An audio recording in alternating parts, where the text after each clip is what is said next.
Welcome back to You've Made a Mobile App, Now What? And finally, you want to get into the conversation. It's very, very noisy out there. So you have to learn how to stand out and be part of the conversation.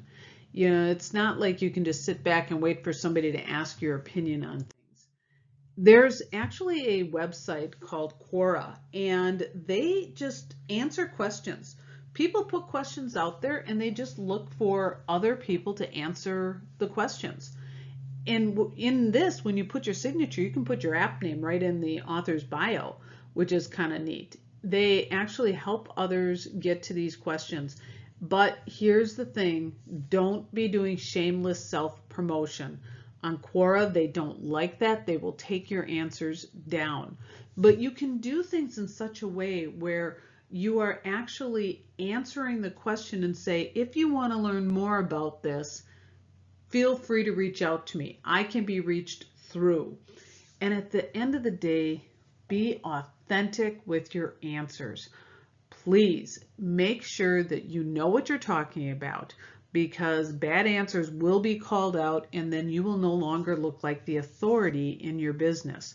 So you can say a lot of these answers are on my app and give just some of the answer, but you don't want to be doing shameless promotion in this at all. You want to be authentic.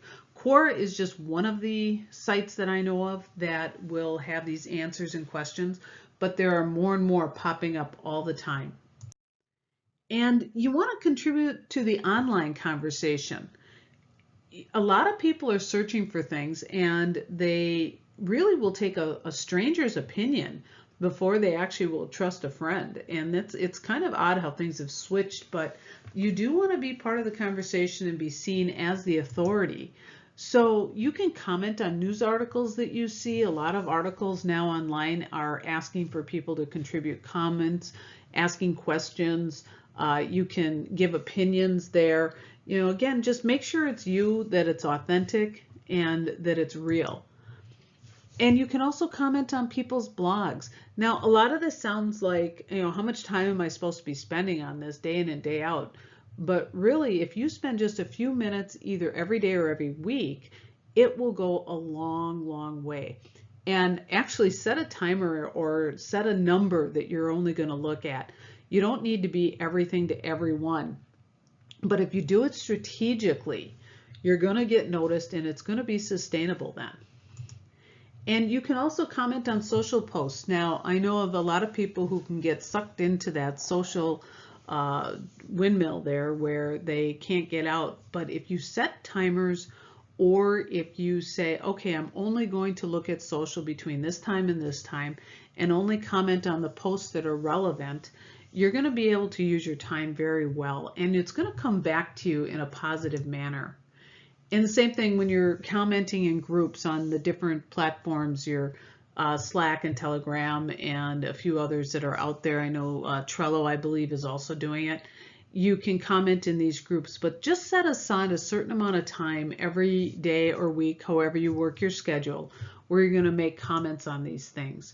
And when you do, be authentic. I've said that multiple times. I know it's something that you keep hearing, but it's true. These days, people can see a fraud a mile away. So be authentic, and then you will be the authority in your business. And no self-promotion. You don't need to. All you need to do is be you, make the comment, and if somebody wants to learn more about you, they will find you. So you don't want to do self-promotion in these. So let's take a quick review for just this module. This concludes the Getting in the Conversation section. Please move on to monitoring.